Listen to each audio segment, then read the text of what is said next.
మా మదర్ ఎప్పుడు చెప్తూ ఉంటారు, ఇంట్లో పంచలోహాలతో ఉన్నటువంటి దానికి పూజ చేస్తే ఒక వైబ్రేషన్ ఉంటుంది, ఆ మంత్రం అనేది ఆ దేవుడికి అందులో ఆ విగ్రహంలో ఉంటుంది అని చెప్పి. ఒకప్పుడు పూర్వీకులు మనకి ఎప్పుడు పంచలోహాలతోనే చేసేవాళ్ళండి. ఓకే. అది షేప్స్ కానీ డైమెన్షన్స్ కానీ మనం చేసే మంత్రం కానీ అది యాక్సెప్ట్ చేస్తుంది.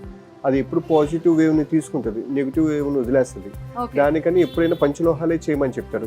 ఈ రోజుల్లో ఏమవుతుందంటే అండి, ఇత్తడికి పంచలోహాలకి చాలా మందికి డిఫరెన్స్ తెలియట్లేదు.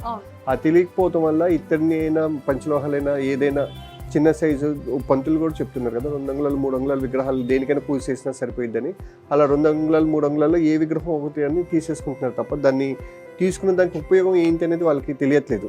తెలియకపోవటం వల్ల వాళ్ళు ఇత్తడి విగ్రహాలని పంచలోహాలు అని చెప్పేసి తీసేసుకుంటారు. అండ్ వన్ మోర్ థింగ్ ఏంటంటే సార్, ఫస్ట్ మీ హిస్టరీ, మీ ఫ్యామిలీ బ్యాక్గ్రౌండ్ ఏంటి, అసలు ఈ కంపెనీ స్టార్ట్ చేసి ఎన్ని ఇయర్స్ అవుతుంది?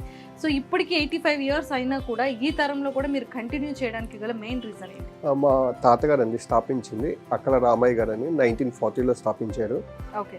దాని ముందు చిన్న చిన్న వర్క్ చేశారు. ఒక ఆర్గనైజేషన్ లాగా స్టార్ట్ చేసి మాత్రం 1940లో స్టార్ట్ చేశారు. తర్వాత మా పెద్దనాన్నగారు వాళ్ళు, మా ఇద్దరు పెద్దనాన్నగారు, మా నాన్నగారు, మా బాబాయ్ గారు తర్వాత కలిసి ఒకే షాప్లో కంటిన్యూ చేశారు. దాని తర్వాత మేము పిల్లలు వచ్చాము. మళ్ళీ దాని తర్వాత మేము ఒక్కొక్క ఎంచుకొని మేము చూసుకొని మేము కంటిన్యూ చేస్తూ ఉన్నాము.